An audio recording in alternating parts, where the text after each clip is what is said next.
What do you want, Marston? My family. I've done what you asked. No, you haven't.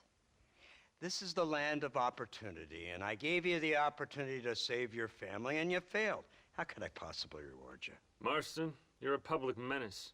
We should have had you killed. I wish you had. But since you didn't, where's my family? Oh, spare me the noble savage fall on the sword tripe, will you, old boy? It's nauseating. You don't wish to be dead. You're an insignificant creature desperately clinging on to life like the rest of the scum in this town. Yeah, I know, it's tough. You like Dutch. He's a charming fellow. He makes sense. He's like one of those nature writers from back east. Only he takes things a tiny little step too far. Rather than just loving the flowers and the animals and the harmony between man and beast, he shoots people in the head for money and disagreeing with them.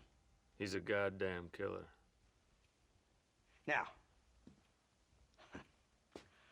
I'm not a great intellect, but the metaphysical leap from admiring the flower to shooting a man in the head because he doesn't like the flower is a leap too far. So, I know it's easy. You see, me and Archer, we're the bad guys. We enforce the rules. Now, while the rules may not be perfect, they're really not so bad. Exactly. What's the alternative? Yeah. See, I'll tell you what the alternative is. It's not complicated.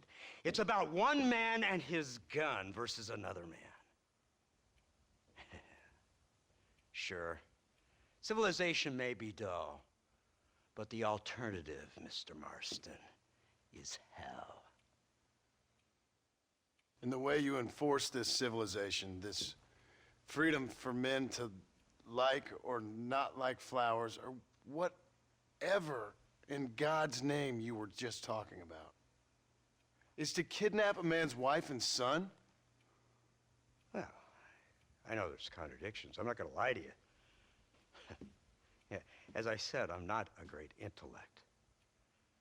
Now, after the debacle with the army and the bank, we have to put Mr. Vanderlyn to rest ourselves.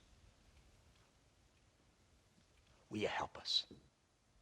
Do I have any choice? Now that you mention it, no. Then what was that pretty speech in aid of? I don't rightly know, but it sure felt good saying it. Shall we, Mr. Marston? Let's go.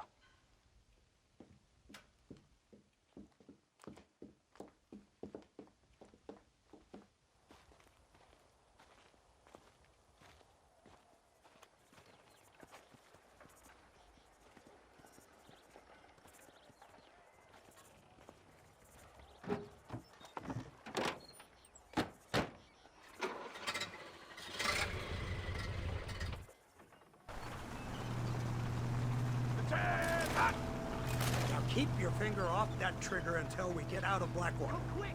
Take a look at this thing! Have you seen this? He's got a gun on the back! In all my born days, I never seen such a thing. An iron dragon! That's the devil's work! They told me! Here they come! Look, they brought the machine gun!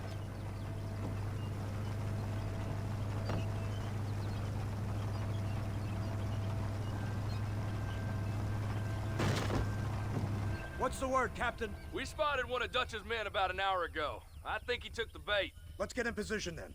Have your men ready to run them down if you have to. Dismiss! Load weapons and get to the sandbags! Move! Are you ready to finish this, Mr. Marston? I guess so.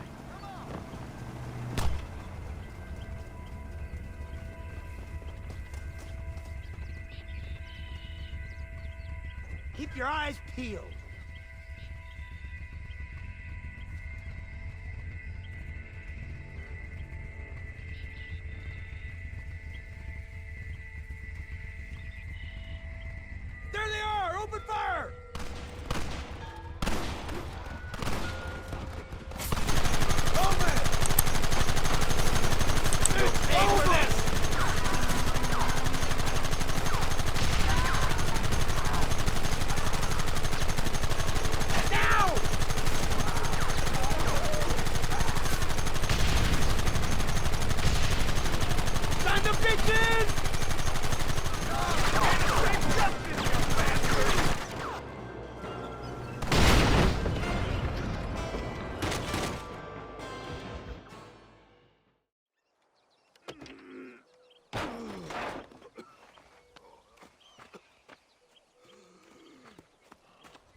Well, Mr. Marston, it seems like your mentor Dutch no longer looks quite so kindly to his student. That man is insane. So it seems. I think we need to get him before sundown. As you say, Captain. Otherwise, he'll be gone again. And what if I say no? Now, before I shoot you myself, let me just point out the obvious. The one person we have left that can appeal to Mr. Vanderlyn is the last person we know who knows him. Your wife. That won't be necessary. Mr. Ross, Captain, let's go. Mount up, men. Let's move out. Come on. I can't believe Vanderlyn has built himself a fortress in the mountains. He's crazy, but he certainly ain't You stupid. already seen that place, right? McDougal told me you went up there with that Indian chap. I seen it all right. We'll be lucky to last 5 minutes with this many men. Governor Johns is going to be very pleased. Nate Johns? What's he got to do with any of this? Let's just say he has a vested interest in cleaning the filth out of this region. I don't think our old friend Dutch realizes what a great favor he has done us, inciting all this hate among the natives. Like you needed an excuse. See, this is what happens when you fraternize with savages. How could you ever follow a man like that? How could you ever follow a man like Ross? Vanderlyn is a psychopath, a murderer, and a rapist. Ross don't seem too different. Dutch was a good man once. A far better man than you. So what made him this way? I don't know. Bastards like you. Seeing that things never change.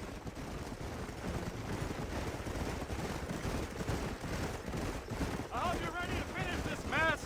Anything to get you sons of bitches off my back. There's always somebody watching, Mr. Marston. I thought you'd have gleaned that much by now. You think you're so clever, don't you? No, it's you who thought you were clever. You thought you could just walk away from your old life. Make no mistake, we have been watching. Don't speak to me. You're really an ungrateful slug, Marston. All we need now is farmer clearance. Let's go. Instead of punishing you for your crime, we are giving you a chance to kill the men who betrayed you.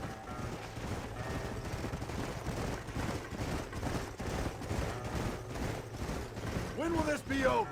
It's you who's been dragging it out, not us. We sent you to Fort Mercer with the simple task of killing Bill Williamson. Next thing you know, you're running all over Mexico like a headless chicken. And now it's Dutch. He's the last one of your merry band, is he not? Then you can go back to your farm, or what's left of it. If need be, you can always send your wife back out to work. I hear she works hard. Go to hell. This old gang of yours just won't die easily, will it? I wonder how many deaths you are all responsible for. How much money you took from pockets of hard-working citizens. We did more for the people with the money we took than the damn government ever did. Good God! This flawed philosophy of yours again. If you wish to argue the finer points of ethics, I suggest you learn to read first. And I suggest you learn how to shoot people in the front, not the back.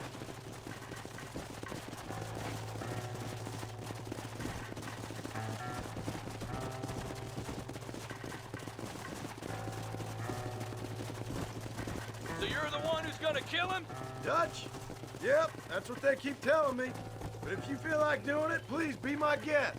This is suicide, if you ask me. My scouts have seen that fort of his. They said you was in a gang with this Dutch Vanderlyn. I was once, a long time ago. Don't seem like the kind of fella you want to run with. Unless I completely misjudge your character, of course. When he turned crazy, I left. At least I tried to leave, until those suits back there came and knocking, threatened to kill my wife and son if I didn't go after them. Strange times we live in, partner. Strange times.